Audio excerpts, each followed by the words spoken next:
સપનામાં આ વસ્તુ જોયા હોય તો સારા દિવસ આવવાનો સંકેત છે. નંબર 1, જો તમે તમારા સપનામાં કોઈ ધાર્મિક ઘટના બનતી જુઓ છો તો તે તમારા માટે કોઈ પણ સારા સમાચાર મળવાનો સંકેત છે. નંબર 2, જો તમે તમારા સપનામાં સિંહને જુઓ છો તો આ એક શુભ સંકેત માનવામાં આવે છે. સપનામાં સિંહ જોવાનો અર્થ એ થાય છે કે તમારા લાંબા સમયથી અટકેલા કામ પૂર્ણ થવાના છે. જો તમે સપનામાં સિંહ અને સિંહણની જોડી જુઓ છો તો તેનો અર્થ એ છે કે તમારું લગ્ન જીવન સુખી રહેશે. નંબર 3, જો તમે તમારા સપનામાં ભિખારીને જુઓ છો તો તેનો અર્થ એ છે કે તમને તમારા કાર્યનું શુભ ફળ મળવાનું છે. અને તમે કોઈને ભેગ માંગતો જુઓ છો તો તેનો અર્થ એ છે કે તમારા પરિવારમાં સુખ અને સંપત્તિમાં વધારો થવાનો છે. નંબર 4, જો તમે તમારા સપનામાં પરિવારને જુઓ છો તો તેનો તમને શુભ પરિણામ મળવાનો સંદેશ આપે છે. નંબર 5, જો તમે તમારા સપનામાં સફેદ ગાય જુઓ છો તો તે વેપાર માટે સારો સંકેત છે. જો તમે તમારા સપનામાં ચિત્તરકાબરી ગાય જોશો તો તેનો વેપારમાં ઘણો ફાયદો થશે. જ્યોતિષશાસ્ત્ર અનુસાર જો તમે તમારા સપનામાં કોઈ માણસને ગાયનું દૂધ દોહતા જુઓ છો તો તેનો અર્થ એ છે કે તમારી સંપત્તિ અને વેપારમાં વધારે વૃદ્ધિ થવાની છે. નંબર 6, સપનામાં ગાયનું વાછરડું જોવું એ શુભ સંકેત છે. આ સ્વપ્નનો અર્થ છે કે તમને અપાર સંપત્તિ મળશે અને તમે આત્મનિર્ભર બનશો. નંબર 7, જો તમે તમારા સપનામાં કોઈ વસ્તુ કોઈને ઉધાર આપતા કે લેતા જુઓ છો તો ગભરાશો નહીં. આ તમારા માટે ધન લાભનો સંકેત છે. નંબર 8, જો તમે સપનામાં સાપ દેખાય છે તો એવું માનવામાં આવે છે કે તમે આર્થિક રીતે મજબૂત બનશો અને સમાજમાં તમારું માન સન્માન વધશે. એક રીતે સાપને ભયનું પ્રતીક માનવામાં આવે છે, પરંતુ સપનામાં સાપ જોવો એક શુભ સંકેત માનવામાં આવે છે. સપનામાં સાપ જોવાથી જીવનમાં સુખ સમૃદ્ધિ આવે છે. નંબર 9, જો તમે તમારા સપનામાં કોઈ ઊંચી જગ્યાએ ઘોડાને ચડતો જુઓ છો તો તેનો અર્થ એ છે કે તમને તમારા કામમાં આગળ વધવાની તક મળશે. નંબર 10, માન્યતા અનુસાર સપનામાં માછલી જોવી એ શુભ સંકેત માનવામાં આવે છે.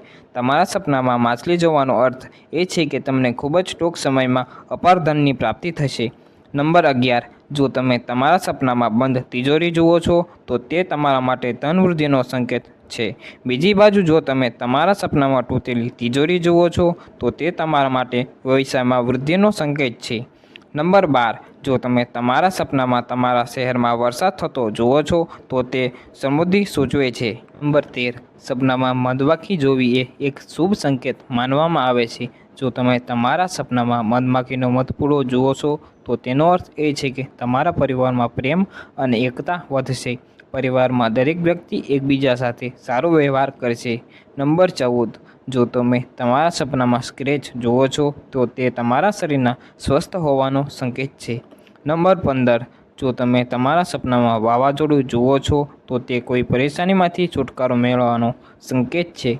જ્યારે જો તમે તમારી જાતને વંટોળિયામાં પડતા જુઓ છો તો તે તમારી સફળતાનો સંકેત છે. નંબર 16, સપનામાં નોળિયો દેખાવો એ એક શુભ સંકેત છે. સપનામાં નોળિયાને જોવાનો અર્થ એ છે કે તમારો કોઈ શત્રુ જલ્દીથી તમારાથી દૂર થવાનો છે. નંબર 17, જો તમે તમારા સપનામાં થાક અનુભવો છો તો તે તમારા કાર્યમાં સફળતા સૂચવે છે.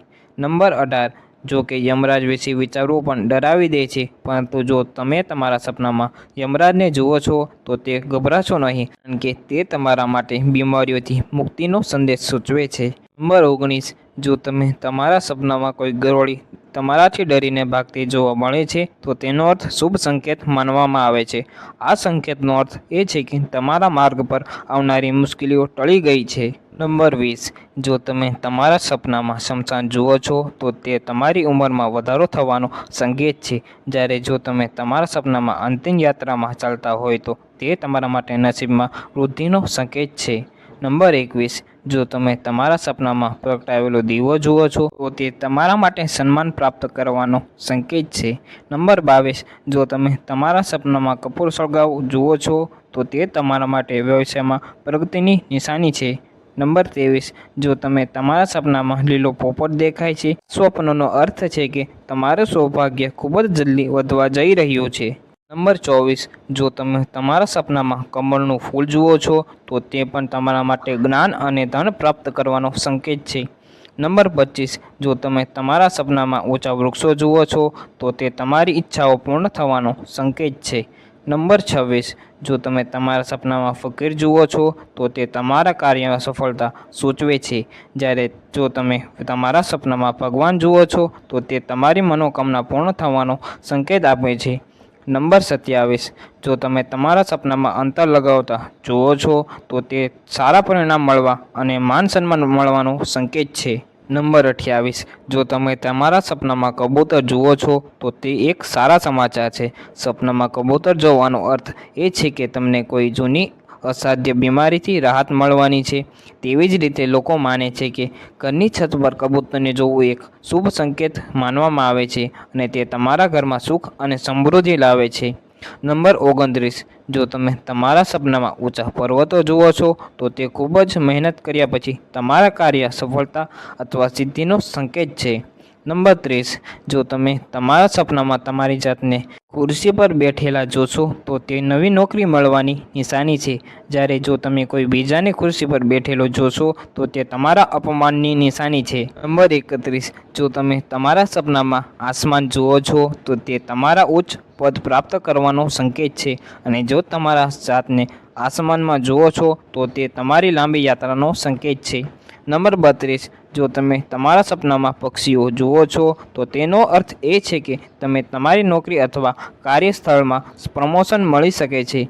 નંબર 33, જો તમે તમારા સપનામાં કોઈને આત્મહત્યા કરતા જુઓ છો તો તેનો અર્થ એ છે કે તમારા જીવનની સમસ્યાઓનો અંત આવવાનો છે. નંબર 34, સપનામાં કાગડો જોવાનો અર્થ છે કે તમારા ઘરે મહેમાન આવવાના છે. નંબર 35, જો તમે તમારા સપનામાં ખેતર જુઓ છો તો આ તમારા માટે વિદ્યા અને ધન પ્રાપ્તિનો સંદેશ છે, પરંતુ જો તમે તમારા ખેતરમાં કંટાઈ થતા જુઓ છો તો આ તમારા દાંપત્ય જીવનમાં મતભેદ થવાની સંભાવના દર્શાવે છે. નંબર 36, જો તમે તમારા સપનામાં દેવોના દેવ મહાદેવને જોશો તો તે તમારા માટે સુખમાં વૃદ્ધિનો સંકેત છે. નંબર 37, જો તમે તમારા સપનામાં ફૂલને ખીલતા જુઓ છો તો તે તમારી પ્રસન્નતામાં વધારો કે સંતાન પ્રાપ્તિનો સંદેશ આપે છે. નંબર 38, જો તમે તમારા સપનામાં ડાકુ દેખાય તો ડરવાની જરૂર નથી, કારણ કે સ્વપ્ન તમે ધન વૃદ્ધિનો સંકેત આપે છે. નંબર 39, જો તમે સૂતી વખતે તમારા સંબંધીઓનું સપનું જોશો તો તેનો અર્થ એ છે કે સમાજમાં તમારી બુદ્ધિમત્તાની પ્રશંસા થશે, સમાજમાં તમે ઉચ્ચ સન્માન મળશે. જો તમે તમારા સપનામાં તમારા માતા પિતાને જુઓ છો તો તેનો અર્થ એ છે કે તમને તમારા કાર્યસ્થળ પર ઘણું સન્માન મળવાનું છે. તો મિત્રો, મને આશા છે કે તમને આ જાણકારી સારી લાગી છે. તો આવા બીજો વિડીયો જોવા માટે અમારે આ વિડીયોને લાઇક કરી ચેનલને સબસ્ક્રાઈબ કરી દેજો. આ વિડીયો પૂરો જોવા માટે તમારો ખૂબ ખૂબ આભાર.